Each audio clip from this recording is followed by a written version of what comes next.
Eu sou Manuel Carvalho e este é o P24. O que faz na vida? O seu emprego pode estar ameaçado pela automação e a inteligência artificial.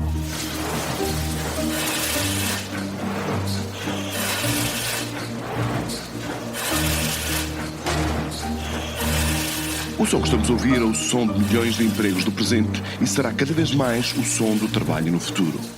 Como sempre aconteceu na história, as máquinas, e nos nossos dias também a inteligência artificial, trazem oportunidades para alguns e ameaças existenciais para outros.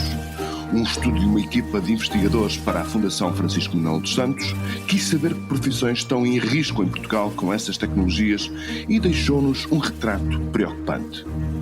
28,8% dos empregos em Portugal estão no que o estudo designa por profissões em colapso.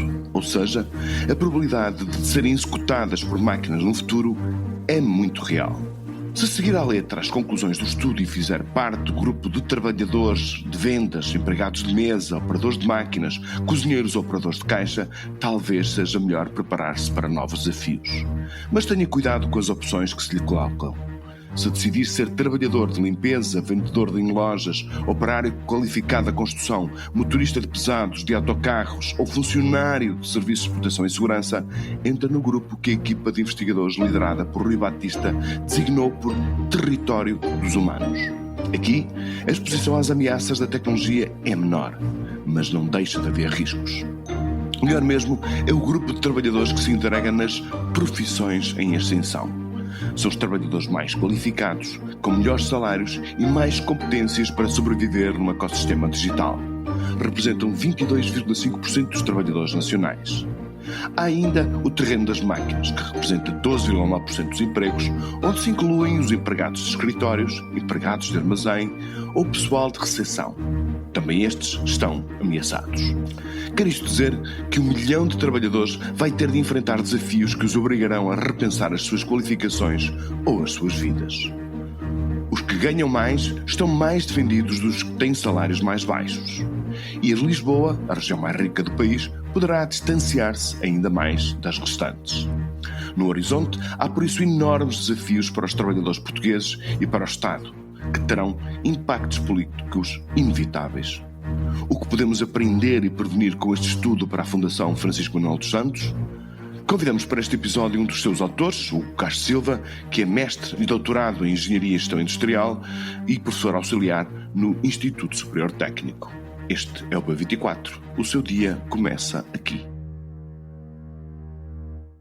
Professor Hugo Castro Silva, muito obrigado por vir ao P24.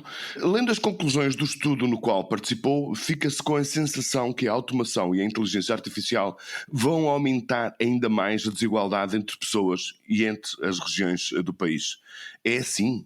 Antes de mais, muito obrigado pelo convite. Sim, o aumento da desigualdade é uma possibilidade na medida em que nós vemos, por um lado, temos um grupo de profissões às quais nós chamamos as profissões em ascensão, que esperamos ver crescer, mas estas são as profissões onde os salários já são mais elevados e com a utilização de tecnologias complementares ao trabalho humano de inteligência artificial ficarão estes trabalhadores mais produtivos, o que significa que se traduzirá em salários mais elevados, relações de trabalho melhores, etc. Do outro lado, ou do outro extremo, temos as profissões em colapso, que são as profissões que nós prevemos que venham ou a desaparecer ou a requerer cada vez menos trabalho humano. E estas profissões já são hoje em dia aquelas que têm salários mais baixos, qualificações mais baixas, e portanto é totalmente possível que se aumente este fosso. Também ao nível regional, como mencionou, os efeitos não são todos iguais, não é? E nós temos, por exemplo, uma grande concentração de trabalhadores nas profissões em ascensão na zona de Lisboa, sobretudo na zona de Lisboa. Há outros distritos que estão acima da média, mas é Lisboa mesmo que se destaque de longe de todos os outros. E depois temos alguns distritos, sobretudo mais a norte, onde a percentagem de trabalhadores que está nestas profissões em colapso é muito elevada, na ordem dos 40%. E, portanto, também aqui podemos ver desigualdades a aprofundarem-se geograficamente, digamos assim. De qualquer maneira, deixe-nos entender, portanto, como é que, em alguns casos, chegaram a estas conclusões. Por exemplo, no domínio das profissões em colapso, cita-se o caso, entre muitos outros, dos empregados de mesa ou dos cozinheiros. Que tendências é que usaram, que previsões é que recorreram para concluir que no futuro próximo haverá máquinas a servir nos cafés ou a fazer comida nos restaurantes? Como é que chegaram a estas conclusões? Nós fazemos esta classificação de profissões de acordo com dois eixos, não é? Um que é qual é o grau de exposição à automação, que são as tecnologias que nós dizemos que substituem o trabalho humano, e qual é que é, portanto, outra medida, qual é que é o grau de exposição das profissões aquilo que nós chamamos os efeitos transformativos de algumas tecnologias de inteligência artificial. Transformativos aqui nesta ideia de complementariedade com o trabalho humano e que tornam as pessoas mais produtivas. Estas medidas são medidas que estão estabelecidas na literatura científica relevante. Por exemplo, aquela que determina o grau de exposição aos efeitos destrutivos, à automação, tem como base previsões de peritos sobre para onde é que a tecnologia vai. Portanto, não é só a tecnologia existente já, mas é já com um olhar para a frente. E com esse conhecimento de onde é que a tecnologia previsivelmente poderá ir, depois os autores dessa medida fazem um estudo de quais as capacidades que esta tecnologia tem que se sobrepõem às capacidades humanas. Na prática descrevem profissões de acordo com as suas tarefas e depois veem que tarefas é que podem ser feitas pelas máquinas, por exemplo. A outra medida de inteligência artificial é mais ou menos o mesmo espírito. Ou seja, não estamos no domínio da ficção científica, estamos claramente no domínio da ciência. Exatamente. No grupo que definem como território dos humanos, há profissões como os trabalhadores de limpeza que parecem estar mais protegidas, embora as transformações em curso ameacem também muitos destes postos de trabalho. É-nos possível perceber quando é que essas ameaças podem vir a acontecer? O horizonte temporal é uma coisa que nós não fazemos no nosso estudo porque é de facto muito, muito difícil de prever. Em boa verdade, se pensarmos só na rapidez com que o ChatGPT não só se difundiu pela ChatGPT, que é uma destas tecnologias transformativas, se difundiu pelo mundo, não é? Por todas as pessoas que basicamente podem ter acesso a ele, não só a sua difusão, mas a rapidez com que cresceu, né, quando as capacidades aumentaram, mostra que é mesmo muito difícil fazer previsões quanto ao horizonte temporal. Eu acho que algumas delas são muito mais imediatas do que outras, mas na prática estas tecnologias já existem mais ou menos todas, não é? Se calhar aquilo que ainda limita a total difusão delas é o custo de adoção. Certas tecnologias, por exemplo, robotização, ainda podem ser bastante caras e, portanto, podem vir num futuro mais distante. Mas estão-se a vulgarizar todas elas, sejam as ferramentas de inteligência artificial, quer da automação, portanto, enfim, nós vemos, por exemplo, os drones que há uns anos atrás eram coisas caríssimas e atualmente são completamente vulgares. Exatamente. E, portanto, com essa disseminação, portanto, o ritmo da transformação vai acelerar. Exato. Sem dúvida, esse é até um exemplo muito bom dos drones. Há uma coisa, não é, que eu tenho dito sempre, que é, de facto, estes efeitos que nós prevemos aqui no nosso estudo não teriam lugar nenhum se não houvesse adoção de tecnologia nenhuma. Não é? Se nós estivéssemos na Idade da Pedra, ok, estava tudo. Mas de facto a adoção de tecnologias é desejável, porque é isto que faz também a economia crescer e que faz criar riqueza e etc. Portugal tem alguma proteção, pelo menos temporária, em relação a estes efeitos, no seu atraso na adoção de tecnologias, que depende não só de historicamente qualificações baixas dos trabalhadores, qualificações baixas das lideranças das empresas, dos donos das empresas, etc., que tem uma consequência que é menor adoção de tecnologia. Mas isto vai mudar muito rapidamente, até porque nós temos uma população que está a ficar cada vez mais qualificada, com a proporção de pessoas com educação superior aumentou muitíssimo nas últimas décadas, isso é uma coisa que nos devemos orgulhar muito, e portanto é expectável que também o ritmo de inovação e da adoção de tecnologia seja mais rápido em breve. Aliás, as conclusões do estudo reforçam a ideia de quem tem formação superior, e aliás o professor já sugeriu essa conclusão logo na sua primeira intervenção. Portanto, quem tiver formação superior e trabalho qualificado está mais defendido. Uma pergunta que se coloca: a inteligência artificial, por exemplo, não é uma ameaça para programadores ou para os advogados, já o potencial que têm em interpretar códigos, em analisar jurisprudência, ou até mesmo médicos pelo lado da automação, nomeadamente, por exemplo, em cirurgias. O que eu lhe queria perguntar, de alguma forma não estão todas as profissões ameaçadas pela inteligência artificial e pela automação? Pronto, só um esclarecimento prévio, que sem dúvida mais qualificações e trabalhos mais diferenciados tendem a estar mais protegidos, mas nem todos, não é? Aliás, alguns exemplos que mencionou podem ser caso disso, não é? Para já, o que a evidência científica tem mostrado, e aliás tocou em 3 exemplos bastante interessantes e já bastante estudados, é que ainda não vemos necessariamente substituição de programadores, a substituição de advogados ou até dos médicos. Continua a haver, para já, não é? Enfim, continua a haver um papel muito importante dos humanos aqui, nem que seja na verificação do código, na verificação do output legal que a ferramenta possa gerar, na determinação não só do diagnóstico, mas do tratamento.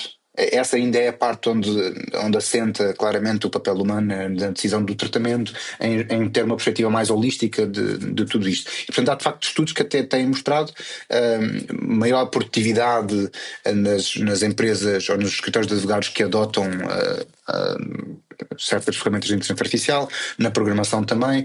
Nos médicos já tenho visto alguma informação mais contraditória, na medida em que parece que algumas ferramentas de LLMs fazem diagnósticos mais acertados do que os médicos e até do que os médicos com a ajuda Desculpa, professor, ferramentas de LLMs o que é? Desculpa. Por exemplo, o ChatGPT, não é? É esta ideia dos Large Language Models, mas o ChatGPT é um dos exemplos, pode haver depois outros mais treinados com informação médica, mas então que há pelo menos um estudo, não é? Nós não podemos tirar muitas conclusões de um estudo apenas, mas é um resultado interessante, mas de médicos que ou seja, estas ferramentas de LLMs que fazem diagnósticos mais acertados do que os médicos e até mais do que os médicos que usam os LLMs com o seu apoio. Portanto, enfim, é um exemplo, mas acho que é engraçado, que eu penso que pode haver aqui alguma reação adversa ao diagnóstico que o LLM faz por parte dos médicos, e eles podem rejeitar uma decisão que é eventualmente correta. Não sei, estou a fazer leituras. No estudo defendem também a urgência em formar e requalificar trabalhadores para os tornarem mais preparados para os desafios que se vislumbram no futuro próximo. Estamos a falar de uma operação gigantesca. Enfim, 28,8% dos nossos trabalhadores estão naquilo que vocês designam por profissões de colapso. Isto é uma operação que tem que ter, evidentemente, um grande contributo dos poderes públicos, do Estado. Sim, a dimensão do esforço de requalificação pode ser grande, porque estamos a falar praticamente 1 milhão de pessoas, pelo menos, não é? que estamos a falar aí. Ao mesmo tempo, um dos resultados que eu acho que é o que me interessa mais, ou que me entusiasmou mais neste estudo, isto é apenas pessoalmente, foi que, apesar de haver de facto muita gente nas profissões em colapso, vemos que as profissões ou os trabalhos que estas pessoas têm, que podiam ser outros, mas são estes, faz com que elas aparentemente tenham já uma série de competências que têm alguma sobreposição com aquilo com as competências que nós vemos no terreno dos humanos, que é a categoria de profissões que têm baixa exposição à automação, aos efeitos destrutivos, e baixa exposição também à inteligência artificial, aos efeitos transformativos. E, portanto, isto significa que há uma série de trabalhadores no terreno das profissões em colapso que, se calhar com um esforço relativamente pequeno, podem ter acesso a competências que lhes permitem chegar ao terreno dos humanos, onde estarão mais protegidos. Não sei se é necessariamente esse o desejo, que é enchermos o terreno dos humanos, porque nós também queremos pessoas, não é, que consigam desfrutar dos efeitos positivos da tecnologia. Mas, pronto, este é um lado que atenua, não é, o esforço, ou possivelmente atenua o esforço de requalificação. Mas continua a ser muita gente, e este esforço de requalificação deve ser feito, em primeiro lugar, de forma preventiva. Não é? E de forma preventiva, ou seja, pré-desemprego, estou a dizer, ou pré, não é o não cenário... estar à espera que a realidade imponha medidas drásticas. Exatamente, e portanto, para ser preventivo, não é necessariamente só o trabalho do Estado ou dos governos, mas é mesmo dos empregadores. Estarem a olhar para onde é que a bola vai e começarem a preparar os seus trabalhadores, em vez de estarem a pensar que os vão substituir quando adotarem as tecnologias, é pensar o que é que eu vou fazer com estes trabalhadores quando eu não precisar que eles façam estas tarefas, como é que eu os posso treinar estes mesmos para fazer tarefas novas. Mas o próprio Estado também tem um papel importante aqui, não só através da proteção social, para garantir que as pessoas que eventualmente ficam desempregadas estejam protegidas e tenham tempo para se requalificar, para aceder a novos empregos, e também para para reformular os currículos, tanto das formações para desempregados como no ensino obrigatório e superior até. Muito bem, professor Hugo Castro Silva, muito obrigado por ter vindo ao P24 com as suas explicações. Muito obrigado. Muito obrigado. Gerir isto não é fácil, é um caso que me apanhou, enfim, surpreendido, penso que ao país todo, honestamente, ao Chega também, e do qual, cujos contornos eu fiquei surpreendido, para ser completamente franco. E também foi para mim inesperado. André Ventura não para de se surpreender com os casos e casinhos do seu partido, e nós também não. Surpresas porque, a cada semana que passa, há novos dirigentes do Chega envolvidos em casos judiciais. Mas surpresas também pelo tipo de crimes de que são suspeitos ou acusados. Pedofilia à parte, temos um deputado que, alegadamente, roubava a eito malas no aeroporto, e temos agora a vice-presidente do Conselho Nacional de Jurisdição que falsificou a assinatura de uma mulher que morreu em 2015 para sacar um empréstimo de 6 mil euros a um colega. André Ventura lá vai, portanto, acumulando espantos e desculpas, e os portugueses desconforto ou impaciência. Mas pronto, podem ao menos fazê-lo com um leve sorriso, ou pelo menos com um sorriso cínico. Ao nível da criatividade para a delinquência, os políticos do Chega, sob suspeita, são imbatíveis. O P24 regressa amanhã. Tenham um bom dia. Para não perder os novos episódios, subscreva este podcast do Público na sua aplicação preferida. Para além deste programa, há mais para descobrir em público.pt/podcasts. O Público fica no ouvido.